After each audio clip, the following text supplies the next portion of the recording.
اب ہم لوگ، میرے پاس لوگ آتے ہیں، وہ کہتے ہیں جی کہ کسی نے ہمارا رزق باندھ دیا، جادوگر نے. ایک لمحے کے 1000ویں حصے میں سوچیں، پروردگار عالم کا کلیم ہے اس پر، جسے چاہوں کشائش والا رزق دوں، جسے چاہوں ناپ تول کے دوں، جسے چاہوں تنگی دوں، جسے چاہوں امیر کروں، جسے چاہوں غریب رہنے دوں. یہ سارا اختیار اللہ کا. تو اگر کوئی جادوگر یا کوئی اتھارٹی اللہ کا اختیار استعمال کر سکتی ہے، کیا عقل و شعور میں یہ بات آتی ہے؟ کیا ایمان کا اور شرافت کا یہ تقاضا ہے کہ یہ مان لیا جائے؟ کیا اللہ کے علاوہ بھی کوئی آپ کو امیر یا غریب کر سکتا ہے؟ یہ کلیم ہے اس کا. پھر لوگ کہتے ہیں جی ہماری کوک باندھ دی ہے کسی نے، اولاد نہیں ہوگی،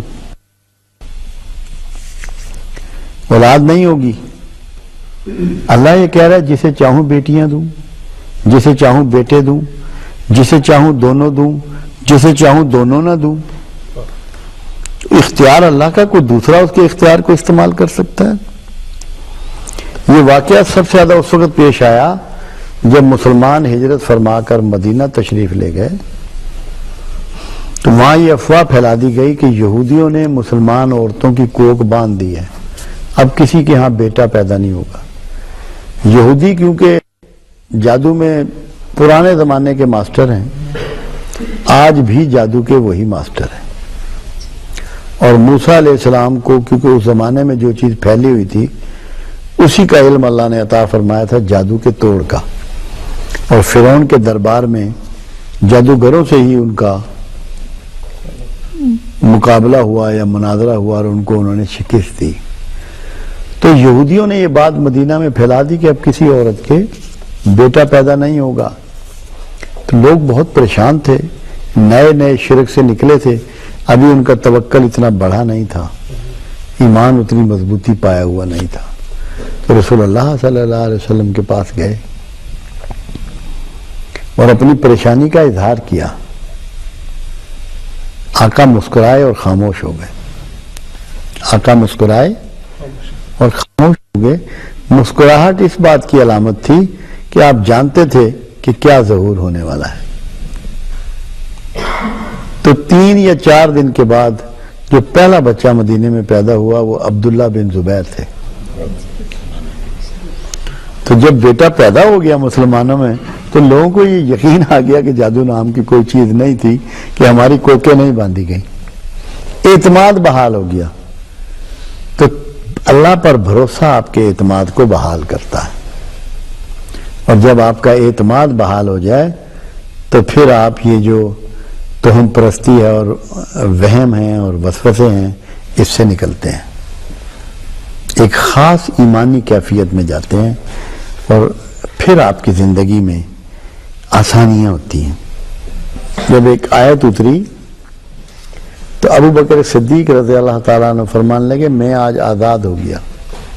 توکل کی انتہا ہے، میں آج آزاد ہو گیا. وہ آیت کیا تھی؟ رب العزت نے فرمایا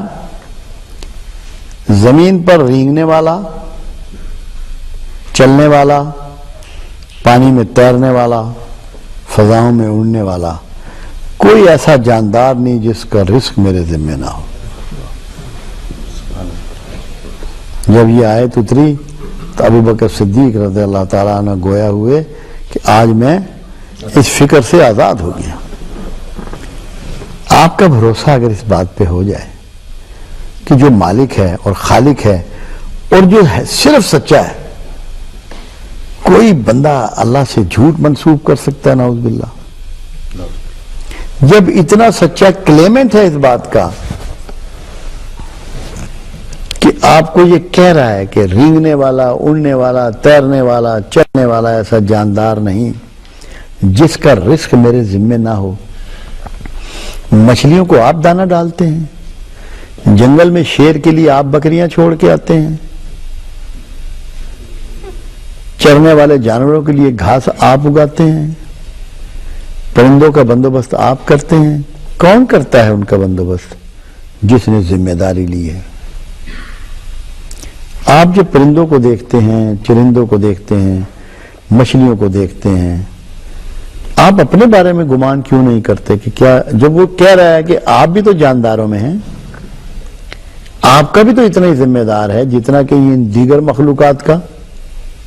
اگر آپ کا یہ یقین ہو جائے کہ اللہ نے تو سچ کہا ہے تو کیا آپ کا بھروسہ درست نہ ہو جائے گا؟ اور بھروسہ اگر درست ہو جائے تو زندگی آسان نہ ہو جائے گی, اللہ سے تعلق نہ قائم ہو جائے گا. کیا خیال ہے آپ کا؟ جی, عیسیٰ علیہ السلام جنگل میں سفر کر رہے ہیں, ایک حواری ساتھ ہے, تو حواری کے ہاتھ میں پوٹلی ہے. پوچھا اللہ کے نبی نے یہ کیا ہے؟ اس نے کہا نبی اللہ تیرا اور میرا 2 دن کا کھانا, تیرا اور میرا 2 دن کا کھانا. عیسیٰ علیہ السلام نے کہا کہ پوٹلی کھول تو صحیح ذرا. جب پوٹلی کھولی تو اس میں جتنی روٹیاں تھیں وہ جنگل میں پھینک دی اور ایک روٹی کے 2 ٹکڑے کیے.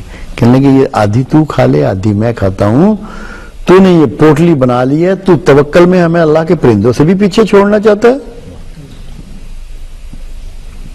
کوئی پرندہ ہے جو سٹور کرتا ہے؟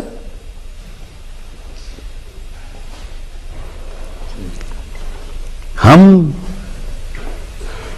ساری عبادات کرتے ہیں مگر توکل کے بغیر.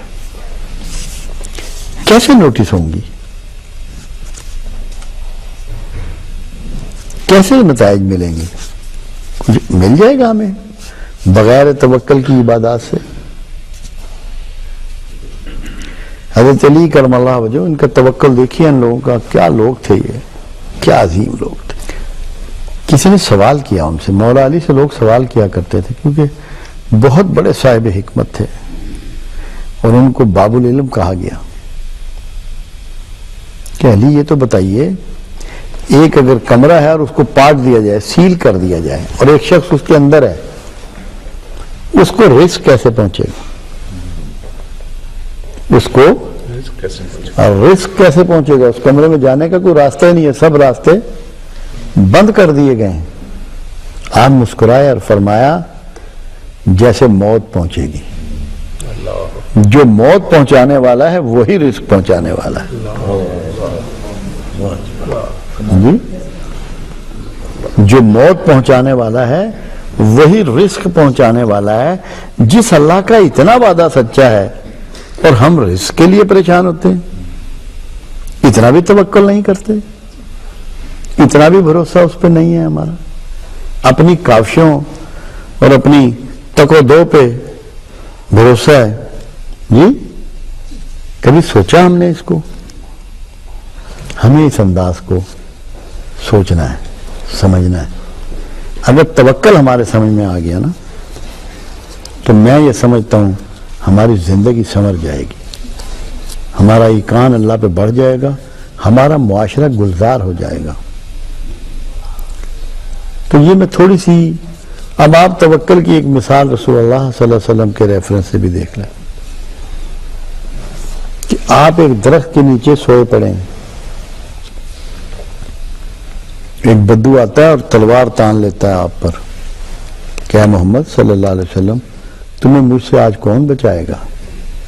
آپ نے فرمایا میرا اللہ. اس کے ہاتھ سے تلوار ٹوٹ گئی, چھن گئی, گر گئی نیچے زمین پہ, اور پھر آپ نے تلوار اٹھائی اسی کی اور اس کے سینے پہ رکھا کہ اب تجھے کون بچائے گا. انہوں نے رونا شروع کر دیا اور پھر وہ مسلمان ہوا.